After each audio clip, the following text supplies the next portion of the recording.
est à Christophe Prémat. Merci, Monsieur le Président. À mon tour, je remercie messieurs Taubois, Loiseau et Ray de leur présence pour présenter un enjeu ambitieux qui suscite, il est vrai, beaucoup d'interrogations. J'apprécie le ton de l'étude d'opportunité proposée pour cette commission et la prudence adoptée par rapport à ce type d'événements internationaux. Dans cette étude, les auteurs ont procédé à des sondages pour tester l'acceptabilité d'une telle ambition pour monter un dossier exigeant. Dans le même temps, cette étude met en avant une exigence participative pour que cet événement soit construit par tous les citoyens des territoires français afin qu'ils se l'approprient. Je reviens sur la méthode participative.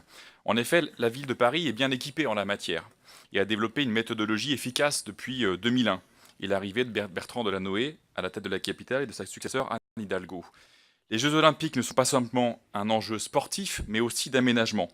À ce titre, les plans privilégiant la requalification de certaines zones urbaines, et donc ça permet de penser aussi à l'héritage de ces infrastructures, pour l'installation d'infrastructures accessibles à tous les publics, me paraîtrait intéressant à développer avec le regard citoyen. J'ai en tête le débat qui a précédé la requalification du carreau du Temple, avec à la clé un référendum à option.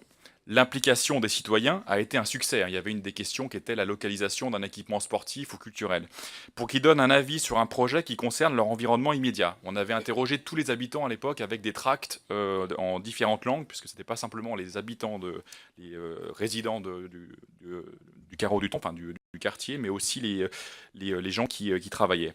Serait-il possible d'aller plus loin dans cette exigence participative en incluant les habitants à la définition des périmètres réservés à ces infrastructures, même si l'on travaille au niveau d'un dossier de candidature? J'entends la difficulté. Dans l'étude d'opportunité, il est écrit que le coût public est très faible par rapport aux remontées escomptées, d'autant plus que les auteurs de l'étude insistent sur l'élan associatif et sur l'impact d'un tel événement sur la santé publique de nos concitoyens. L'estimation du coût des infrastructures ne serait-elle pas à pondérer, vu que pour tous les Jeux Olympiques, les villes les accueillant ont eu à supporter des coûts complémentaires?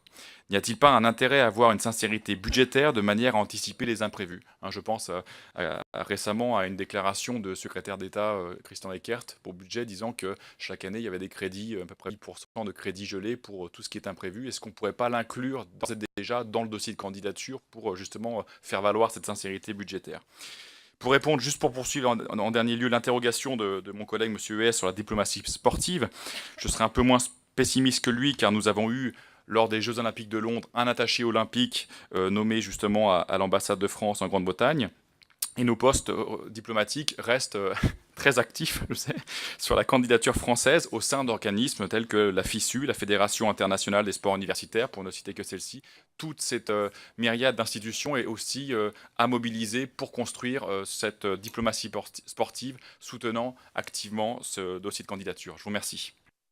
Merci Christophe Prémat. Alors, sauf si j'ai oublié quelqu'une ou quelqu'un, Pascal Demarthe est a priori le dernier intervenant, on est d'accord? Très bien. Pascal Demarthe. À la Merci. parole.